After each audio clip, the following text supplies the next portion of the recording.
The day my parents divorced, two agreements sat on the table. One meant staying with my gambling addict father in the old neighborhood. The other meant moving to the coast with my mother and her rich new husband. In my previous life, my little sister Chloe cried and chose mom, so I stayed behind with dad. Years later, dad quit gambling and became wealthy. Everyone said I was lucky. What they didn't know was that I paid for that miracle with my life. I worked myself to exhaustion to cover his debts while a brain tumor slowly killed me. I coughed up blood in secret just to keep debt collectors from breaking down our door. Meanwhile, Chloe was trapped in a mansion with an emotionally abusive stepfather until depression consumed her. This time, after being reborn, Chloe rushed to hug dad first. "Jade, you go with mom," she said sweetly. "I'll stay here and take care of dad." I almost laughed. She thought she'd stolen the winning lottery ticket. What she actually grabbed was a sinking ship, so I quietly took the train ticket and left.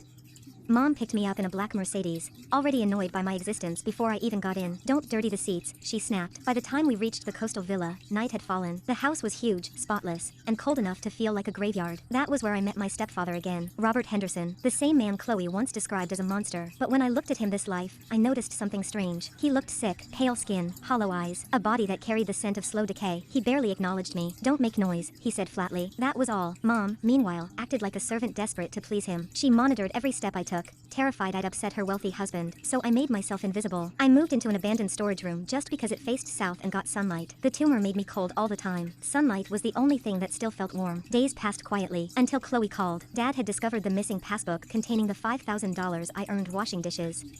My medical fund. Now they wanted it back for cigarettes and gambling. "You don't care if dad dies," Chloe screamed through the phone. Behind her, I heard crashing bottles and dad cursing me like I was garbage. I simply hung up. This life, I wasn't sacrificing myself for anyone anymore. But the stress triggered another nosebleed. Blood poured down my face so fast I barely made it to the bathroom sink. As I scrubbed the blood away, the door suddenly opened. Robert Henderson stood there silently. For a moment, neither of us spoke. Then he handed me a clean towel. "You should see a doctor," he said. I lied and told him it was nothing, but his eyes lingered on the blood in the sink. And then, unexpectedly, his voice softened. "You don't have to survive by enduring everything alone." I froze, because in 2 lifetimes, he was the first person who had ever noticed I was dying.